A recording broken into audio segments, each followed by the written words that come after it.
வாய் மட்டும் இல்லைன்னா என்னெல்லாம் நாய் தூக்கிட்டு போயிருங்க. பெரிய இவ மாதிரி பேச வேண்டியது, நான் பண்ணி தரேன் அப்புறம் உட்காந்து கதற வேண்டியது. வெறும் பிராக்டிஸ்க்கே நாக்கு தள்ளிடுச்சுங்க. சரி, முன்ன பின்ன தைச்சிருந்தா தானே எனக்கும் தெரியும். தூரமா இருந்து பாத்தீங்கன்னா இது நல்லா தான் இருக்கும், ஆனா கிட்டக்க உத்து பாத்தீங்கன்னா தான் தெரியும் அம்மிக்கலை கொத்த தெரியாதவன் கொத்தியது போல இருக்கும். இது எப்படி பண்ண, என்னெல்லாம் மிஸ்டேக்ஸ் பண்ணுங்கிறத சொல்றேன். ஸோ மறக்காம என்ன ஃபாலோ பண்ணிக்கோங்க.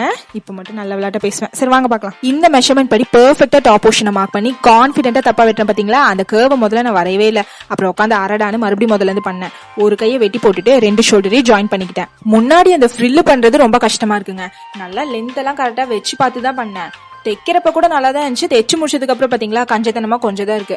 அதனால இது வந்து மிஸ்டேக் நம்பர் 2. அப்புறம் தான் கிராஸ் பீஸ்னு ஒரு விஷயம் வருது. அப்படின்னா என்னன்னு கூட எனக்கு தெரியாது. பட் நெக்ல எல்லாம் இதான் வச்சு தைக்கணுமாமா. அதே வீடியோ பார்த்து பண்ணிட்டேன். பட் பாத்தீங்கன்னா அந்த எட்ஜை நான் கட் பண்ணவே இல்லை, அப்படியே கான்பிடென்ட்டா மடிச்சு தைச்சிக்கிட்டு இருக்கேன். இதெல்லாம் ரொம்ப பெரிய குற்றம், இதெல்லாம் மன்னிக்கவே முடியாது. அதனால இது வந்து மிஸ்டேக் நம்பர் 3. அப்புறம் ஒரு ஸ்டாப் இந்த மாதிரி செஞ்சுக்கிட்டு ஒரு 4 inch கேப்ல அட்டாச் பண்ணிடணும். 2 சைடு இந்த மாதிரி அட்டாச் பண்ணிடணும். அவ்வளவுதான். மேல் பகுதி ஓவர். கீழ்பகுதி பார்ட் 2ல பார்க்கலாம். Tata bye by.